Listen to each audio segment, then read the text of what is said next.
Hello, welcome everyone to the WoNoMute series of talks.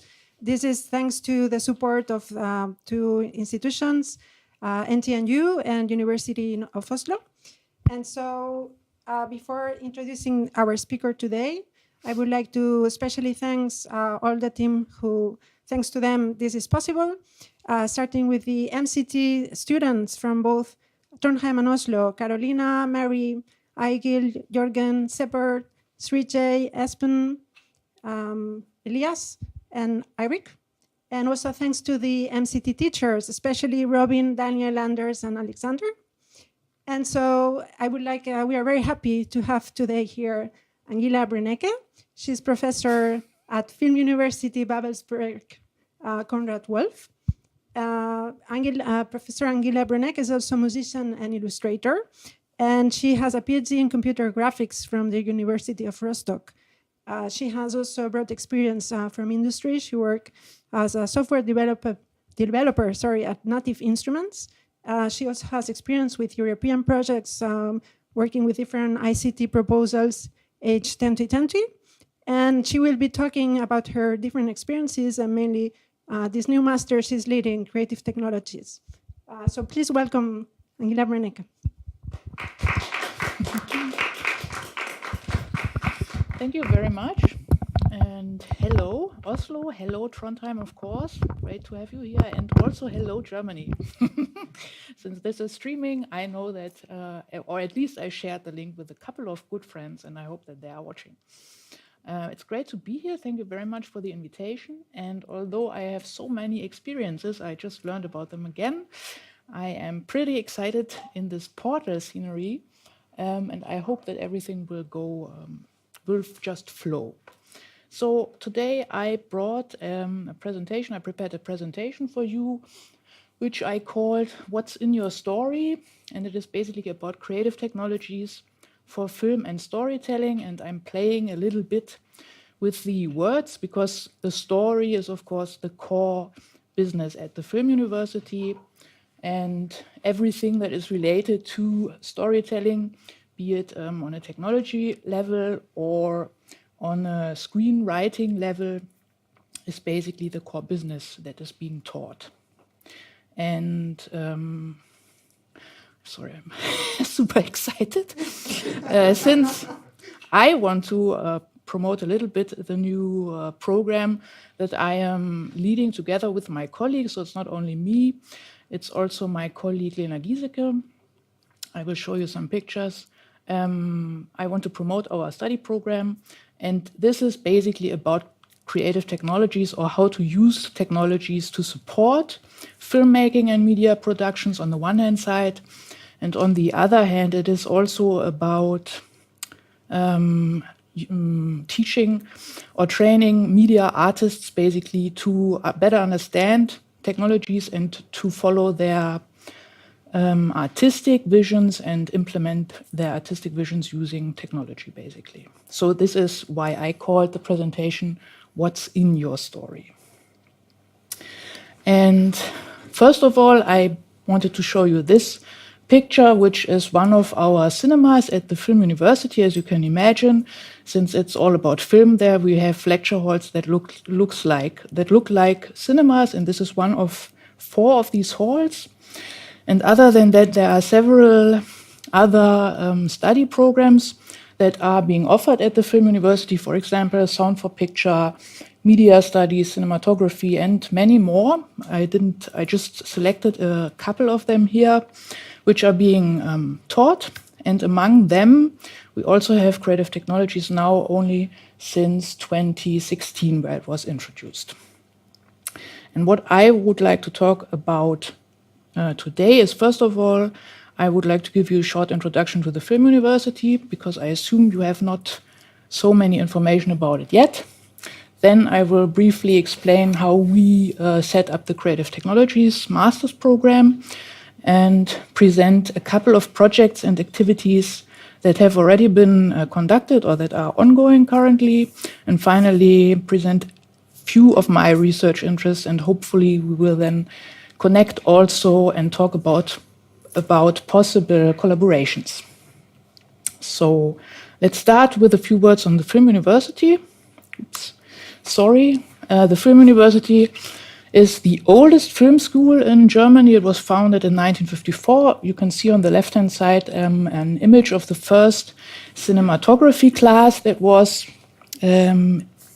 started out then, and it was only called film school then. I think it was in Eastern Germany. And in 1990, when the German reunification happened, the Film University, then called Hochschule für Film und Fernsehen, was a University of Applied Sciences, was the only school in the state of Brandenburg that was accepted to continue its studies, and so it turned to become Film University in 2014. So after the reunification, lots of changes happened in the school, and they wanted to turn towards research, artistic research, and scientific research. And finally, were successfully accepted as a full-scale university. Although it's an art school, we offer scientific and artistic scientific PhD programs, for instance, as well as research slots.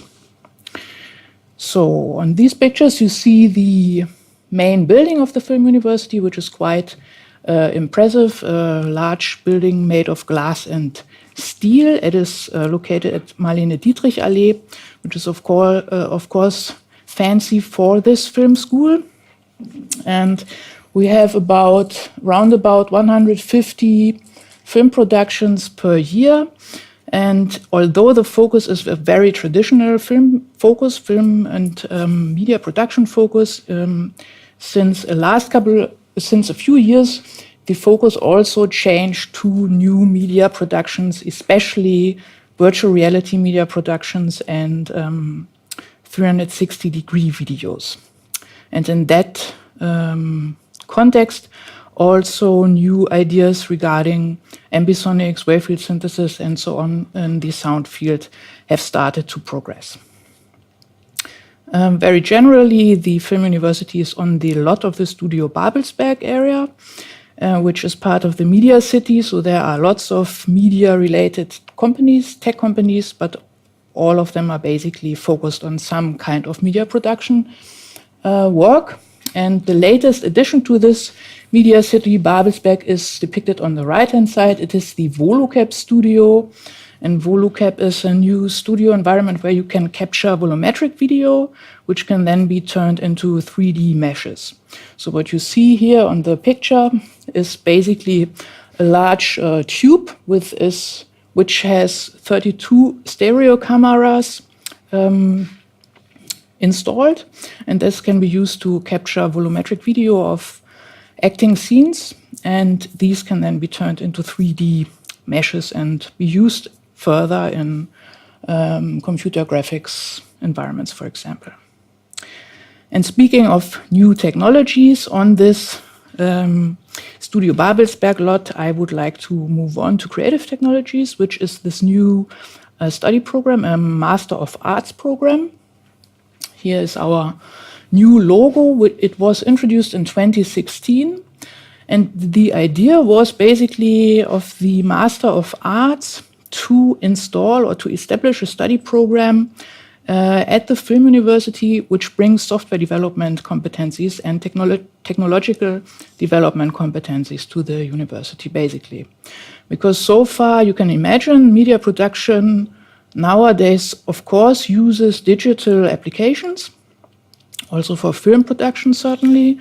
But you are always depending on the software companies or technological companies which develop these applications. And the Film University wanted to establish this program in order to be able to do in-house development as well, specifically tailored to the needs of the film producers, film artists, and so on. And it has turned out that this program now is also very interesting or appealing to digital media artists who have a rather strong focus in not telephone, who have a strong focus or have a background in music or especially in film art. but not so much in programming or in software development or technological use. And they find it very appealing to start with creative technologies and to build these or to further expand on these competencies. That's what I wanted to say. So we basically address two kinds of extreme student groups. One group is computer scientists who have a focus in media development, and the other end of the range is basically digital media artists who have a strong experience already in artistic work, but not so much in technological work. And this is basically the range that we are working with right now.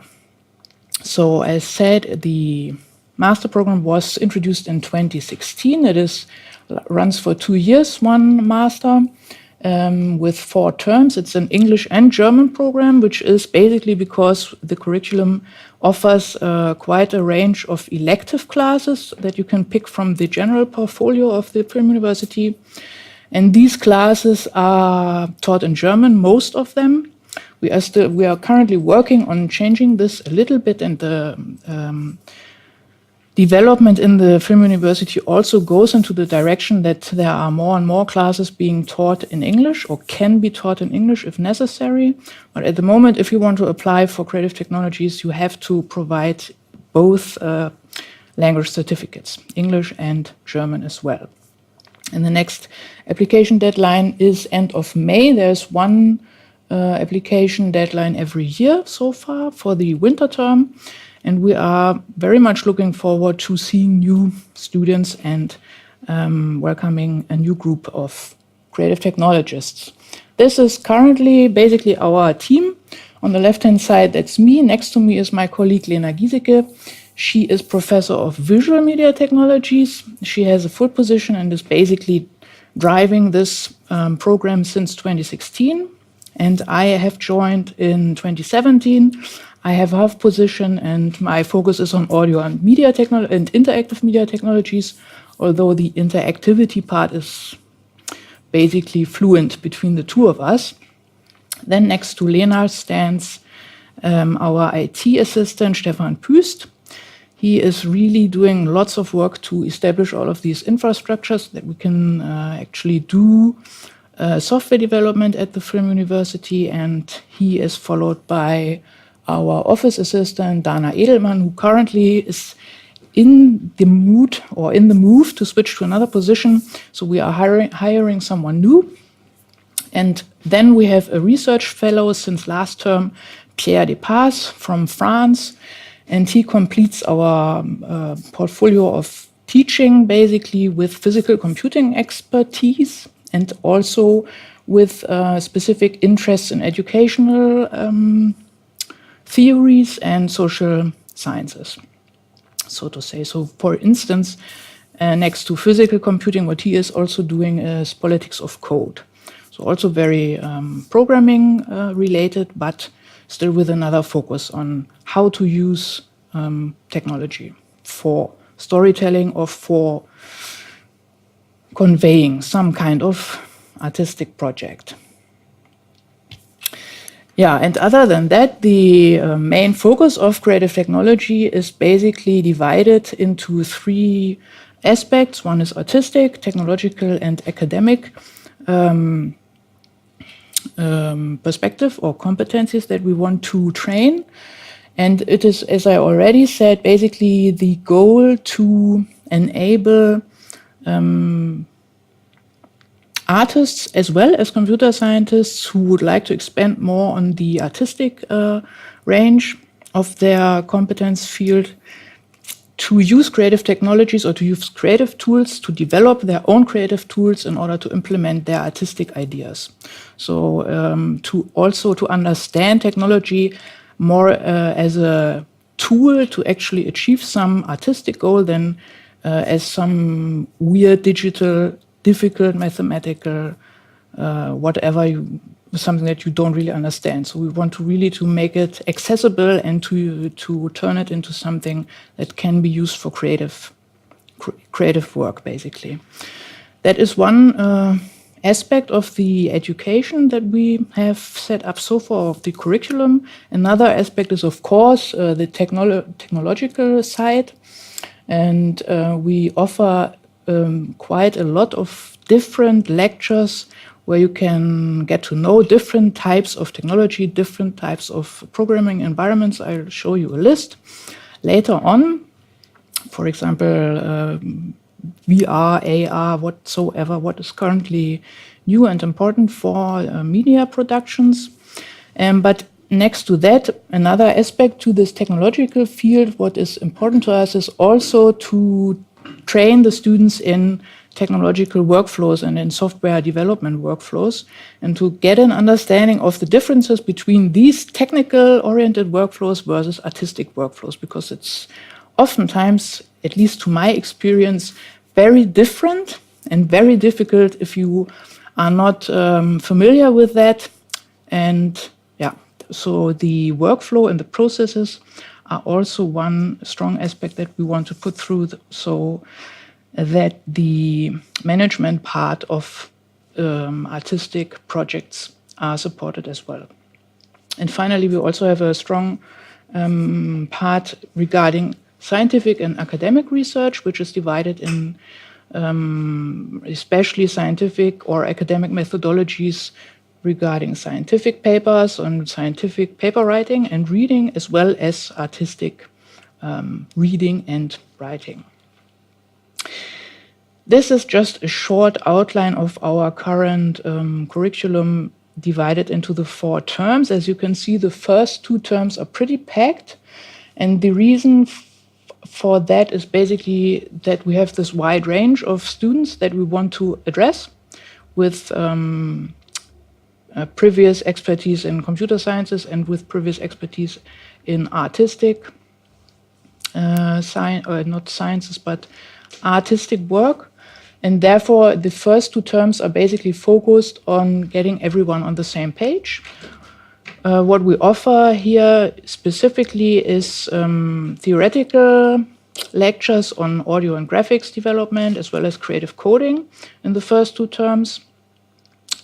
We start with processing and P5 in the first term to have a quite easy access to those who are not yet so familiar with programming, and we build upon that with open frameworks, which is also creative coding environment, but based on C++. And so those who are not yet so familiar with it will see or will find again these creative coding concepts that they know that they got to know in the first term, basically. And those students who are already more experienced can also use advanced programming concepts using C++, for example. And then, as I said already, there are lots of electives that you can pick from the general portfolio of the Film University, and you have in every term the chance to do a specific project as well. And in particular, in the first term, you can do the project that you apply with for one or that you apply with as a student, which is called the orientation project. And this can be built upon also in the other following terms as well. So that is very roughly the outline of the whole study program, ending with a master's thesis in the 4th term. And this is an overview of a couple of workshops that we are offering, like physical computing as well. I already mentioned virtual reality, augmented reality. We had been doing a workshop on projection mapping in that regard, which is conducted as a collaborative project between the students. And we also offer workshops for advanced web development. And this is, for example, one connection that we have now established with Anna, who was there last term and taught a workshop on creative audio programming. And she will be back this term as well, luckily, and will also teach a bit more advanced web audio technologies, if I'm not mistaken.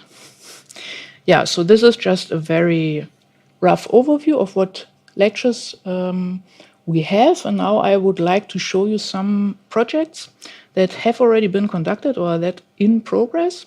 And I would like to start with the first orientation project that was ever conducted. It was done by Marcel Büchner, and it's called Exploration. He's the first student that applied for creative technologies, and his project was about exploring interactive cinematic productions outside of the cinema. And what he is very interested in is projection mapping. So basically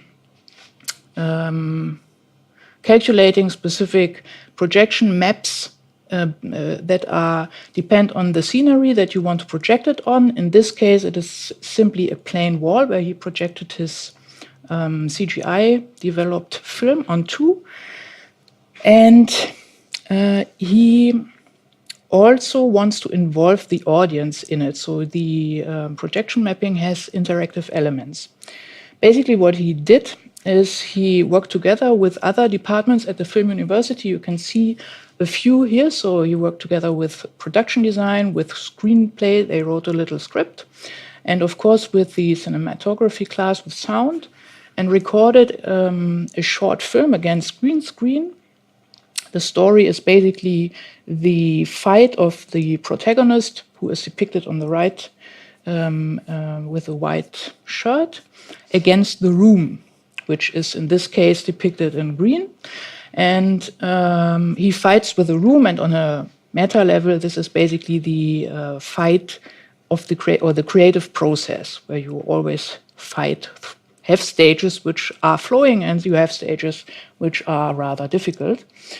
And he shot this film, as I already said, and put it into visual graphics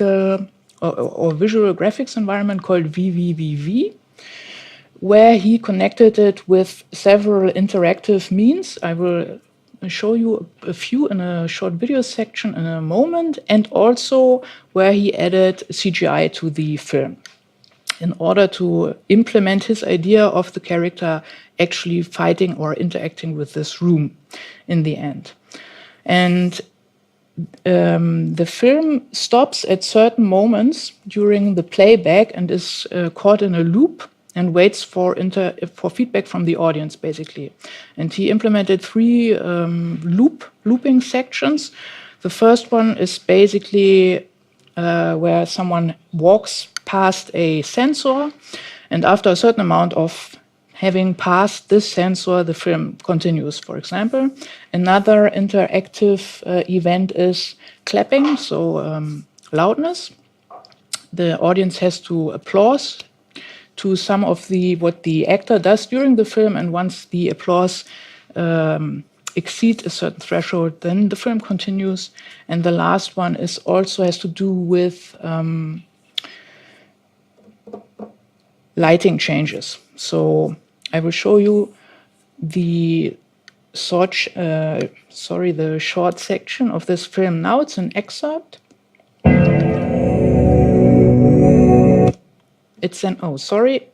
I wanted to add something. It's an excerpt only that I have here. It was shown at the Sehnsüchte Film Festival, and this is exactly where the summary was made.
Yeah, and this is luckily not the end of the whole film. It's kind of the cliffhanger. And the audience now, in order to get, it's another loop, in order to get the film to move on, the audience has to approach the scene or approach the wall where the film is projected onto. And once the audience is getting closer, usually you see the shadow of the audience also on the wall. And once the shadow gets darker and darker and larger, the film starts to become transparent. And once a certain amount of transparency has been reached, you can again see how this man sits inside of the four walls and continue with the movie. So this is still one of our go-to examples for what can be done with creative technologies and what might be a nice idea for an orientation project. This is another idea that I want to show you, another orientation project by Jennifer Beitel. She joined us 1 year later. And her project is called World and Man. It's a completely different approach. What she was doing is basically she wanted to develop an interactive web application. And her story was to present how in experiences that you have on a regular day, like interaction with other people, can influence how you feel at the end of the day. So her idea has been, she did this drawing, which is in the middle of the screen, of this man's face, and put it into a digital format, into a vector graphics. And then the idea was to take pieces of this face and relate pieces of this face with experiences that the man encounters during the day, like taking a shower or going to work, working, watching TV, and taking these parts and putting them into an interactive web application. She implemented it for one scene, for taking this shower, which is also depicted in this repeating loop on the left-hand side.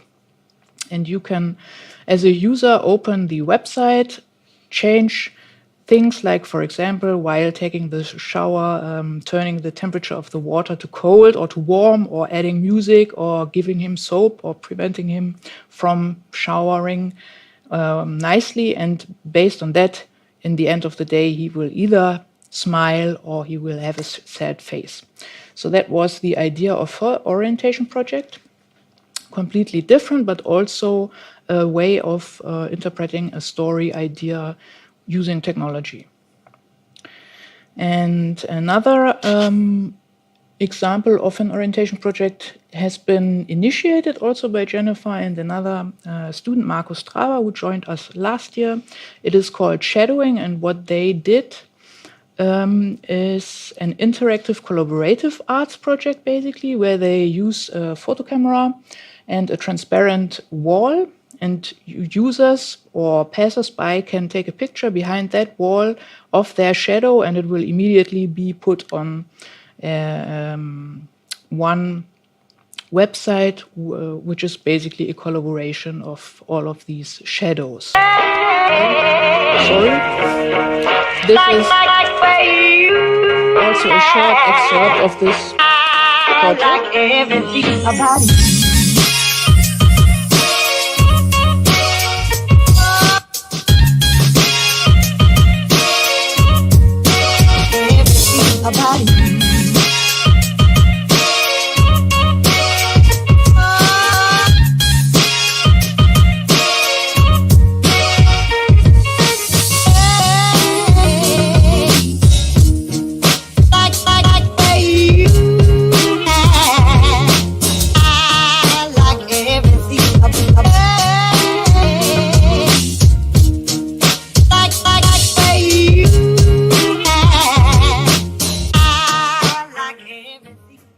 which is being used basically by Marcus as his orientation project, and he enhances it with an AI character that is intended to do some kind of conversation with you and steer you a little bit through this process of taking a picture of your shadow. It's currently in progress. Then on the next slide, what I brought to you is just 2 exercises that are the result of one of our lectures on theoretical backgrounds of audio and graphics application development, where we were looking into the relationship between pitch and frequency and how you could calculate mathematically different pitches. And the students were supposed to calculate 1 octave, 12 semitones, and map those 12 semitones to something else but a keyboard. They were supposed to do some graphical mapping, basically. And so one example here that I would like to show you is also by Markus Traber, where he basically mapped the different pitches to a color cone. And another example is by another group. They used to import a regular image and to grayscale it to 12 different grayscale values, and then wherever you can, wherever you click into this image,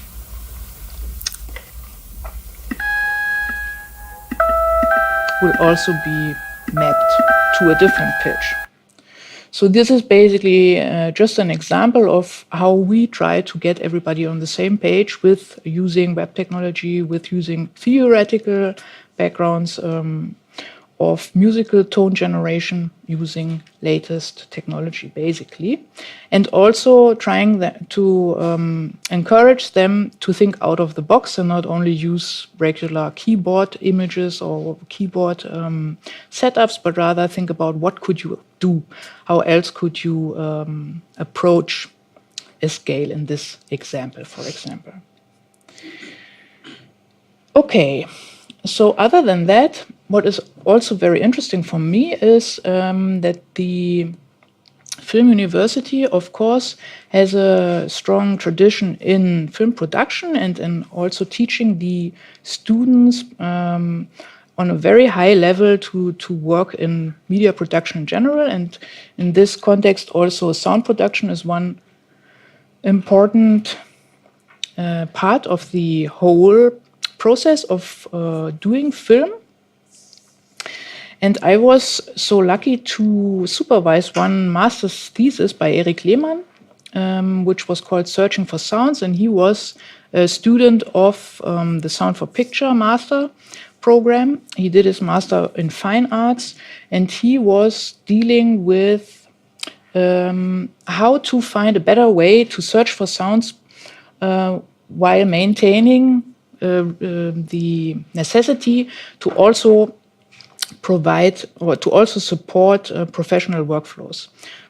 Because one big issue for the sound designers and sound engineers during film production is really that they have to work with large databases, and that there are no standardized ways, more or less, to basically name these sound files, to name metadata. Of course, everybody has their own way to dive into this and to organize their database, but there's no standard.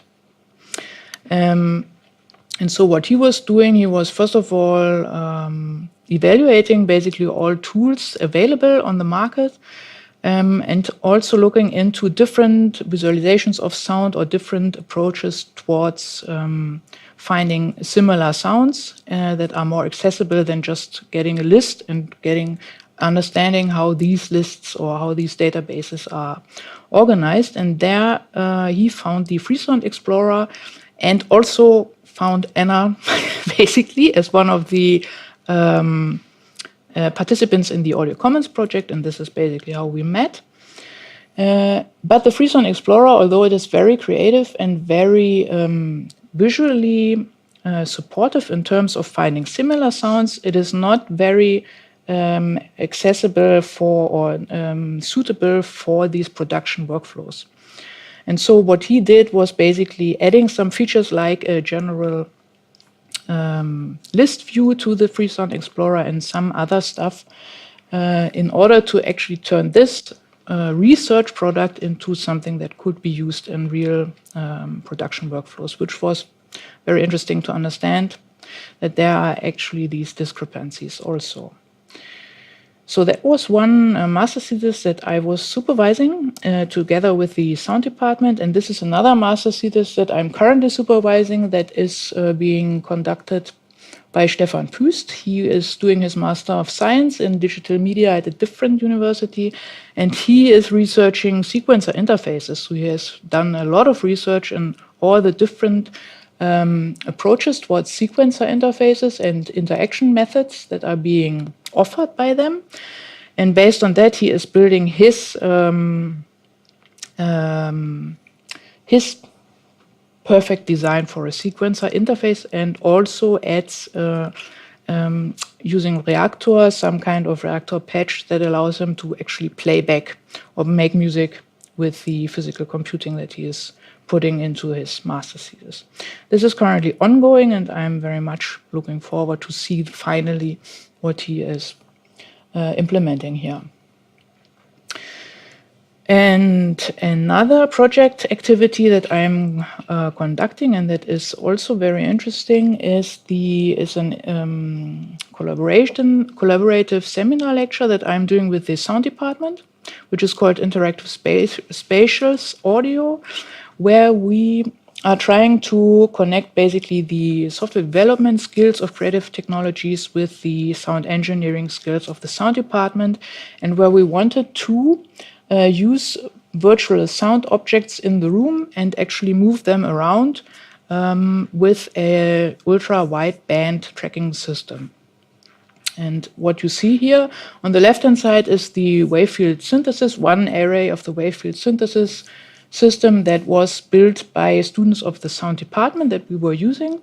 And this system is driven with a software called Soundscape Renderer that was developed at the Technical University in Berlin and the University of Rostock.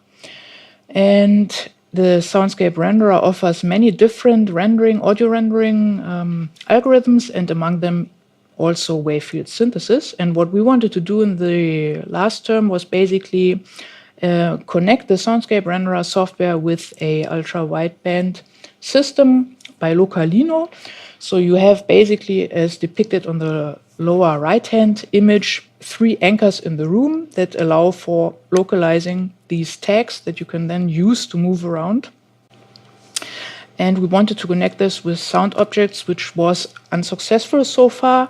So this term we plan to use the Decawave board, which is part of this Localino setup ourselves, and use also Arduino with NFC in order to try it out manually, basically. And finally, manage to actually move around sound objects and connect that to the Soundscape Renderer software, which is ongoing now. Yeah, and so I am currently coming to my own research interests and beyond. And personally, I have a background professionally at least, in graphics, computer graphics, and in particular non-photorealistic rendering. And I don't know if you are familiar with that. Non-photorealistic rendering is basically targeting not to create photorealistic renderings of 3D objects or of objects in general, but rather artistic renderings of that, like, for instance, line drawings or oil painting drawings or whatever. And the idea is you can take the 3D geometry and derive certain geometrical features like the outline or like ridges or creases inside of the geometry, and based on that generate artistic renderings. And what I would like to do is expand on that and use connected to audio, and to create some kind of cartoonification of sound that is related to these renderings. In the right-hand picture, this is just an example from an artist called Quayola, which I like a lot. And what he did here is he took different paintings and triangularized them and turned them into 3D meshes or 2D meshes. I honestly don't really know. And I would like to connect this with some kind of mood representations, which is one idea. And another idea would be that you could somehow, through interaction, wipe over this image. And based on how the triangulation happens, you could generate also musical sounds with that, which is one research interest I am following right now. Another idea is, this is quite an old paper, but still it is something that intrigues me a little bit. It's about schematic storyboarding. And the idea here is to take sequences of video sequences and take summaries out of them and add these summaries with certain graphical icons in order to make clear what happened in the sequence. And I would also like to add this with certain sound effects so that you could basically summarize maybe not only film, but also, especially in the context of virtual reality, certain interactive scenes or certain interactive e-learning actions in a virtual reality environment and summarize what happened and add certain sound effects to that based on actually what happened. But this is on the next step, basically. So first of all, I would like to start with connecting shorter graphical icons with sound objects. And this is, in that regard, another idea to connect these also with actual physical devices and to drive to first of all, analyze input sound and visualize it graphically based on the changes, the audio changes, and also steer some kind of graphical objects with the audio input that you record in the machine. But this is all ongoing, and currently I was not able to start. But I will plan sometime in the summer term, so this is my research interests. And in terms of beyond, what I would like to invite you to, of course, is the 48th International Students Film Festival, which is being conducted in April at the Film University. It is called Sehsüchte International Student Film Festival. It has lots of different categories, of course, very traditional film categories, but also music and music video. And meanwhile, we also have a showcase called Interaction and Immersion that has been established now only this year for the first time. So if you are interested, I highly recommend to come to Babelsberg and participate in the film festival. Next year, maybe you can also send some immersive audio technological installations, for example. And I would like to finalize with one demo about exactly that, the Sehsüchte Film Festival. And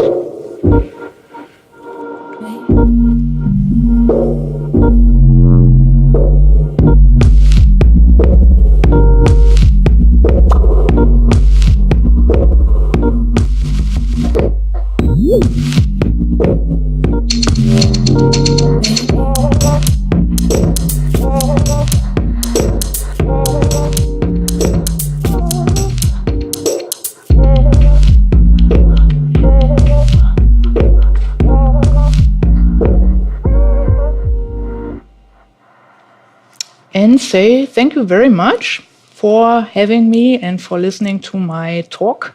And now I'm very interested in hearing what is in your story and whether there are any ways we might connect.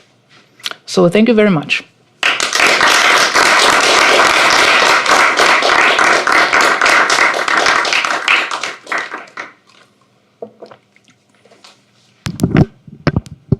Thanks, Angela, for this great presentation. It's very inspiring and connects very much to our master here, MCT.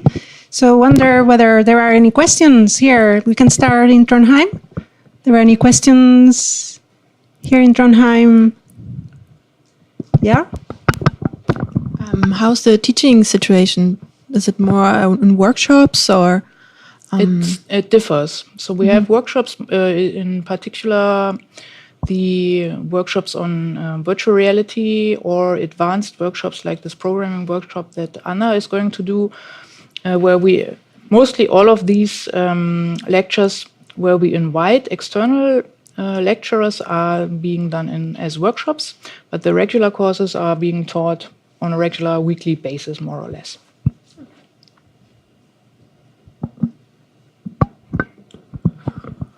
No, I have a question. So I wonder, in terms of teaching technical subjects to artistic students or students with artistic backgrounds, do you have any recommendations on how, and also you mentioned you have technical students who are interested in the artistic side, so how do you combine, or do you have any recommendations on how to teach to this mixed group?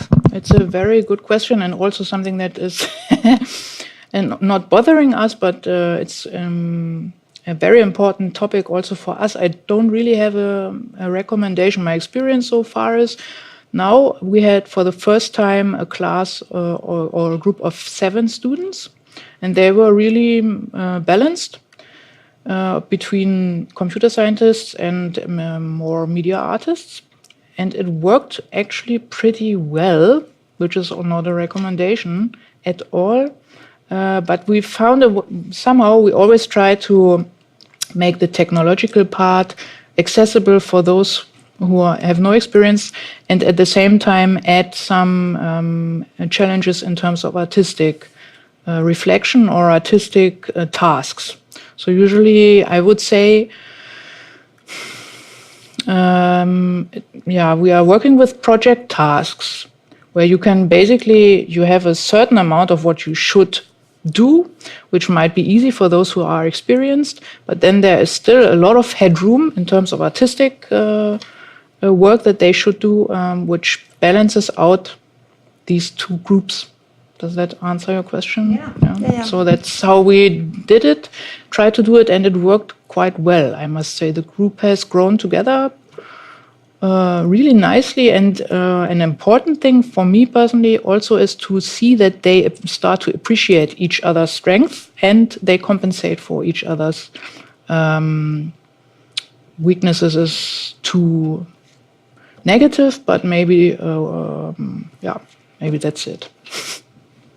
Maybe we can move to Oslo. Marie, would you like to? Yes. Anyone have any questions here? Yeah. Yeah. No questions? Yeah. So we don't have any questions. Okay. It was a great talk, very interesting. Thank you very much. So we move back here to Trondheim. Any other questions? Maybe the MCT students. Do you have any questions? No? Let's speak to your project. Well, I just wonder, what was the name of the system you used for tracking positioning with one of the projects you showed? It is the system was by Localino, and the tracking board is Decawave. Yeah, and what was the first? You said Localino. Localino. Okay.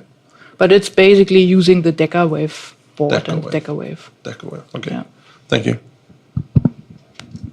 I have another question. So you started this master 2 years ago, you said, or 3 years ago. Mm-hmm. So what is? How do you envision it in 10 years' time? 10, 15 years' time, what would you like to see? I'm not so good at visions. I don't know. I think I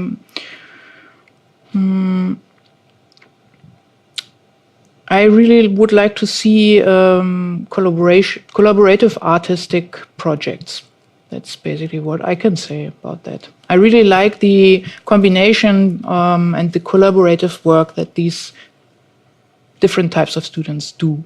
And I would really like to see music technologists visit us and also bring to the table what is their artistic idea, or what, how you, for example, see yourself in contributing to cinematic experiences, for example. That would be great. If we could manage to actually provide a platform where artists can contribute their ideas openly without too many restraints. That's maybe how I envision it. So, and I would like to know if you have any idea to contribute, or did you see something in the slides that I presented that spoke to you, or where you said, okay, I could imagine to participate there, or to add something that is not yet thought of, that has not been thought of. I mean, our focus is, of course, on the visuals strongly, but we are just growing and establishing things, and would be great to find connections. I have a question here. Mm-hmm. I wonder if you have had ideas or your students in working the cinematic concepts in between distant locations as telematic performances? Not at all. No, not yet. Not yet. But I understand where that may come from, the question, and I find it really amazing how you do it here, but we didn't consider that yet. Not really. We had one idea to do a collaborative lecture with a university in the United States, but that is also, from the time difference, pretty difficult to do. And other than that, we did not have, we didn't thought that through yet. But it's a valid point, definitely. You also had a question. Yeah, I guess this is a rather boring question, but what kind of jobs do you think that the people that you educate can get, or what is their job market? That's a tough question. Well, the way we conceived it is that they can get jobs as programmers. That's why we put a lot of focus on programming. And also technical project management, as long as they are not able to pursue their own artistic goals. But the film school is also very much supportive in terms of startups. And lots of students generally start to become, I don't know the term, to create their own startups. So this is one other aspect, of course, that we focus on. So that's generally, we don't know yet, actually.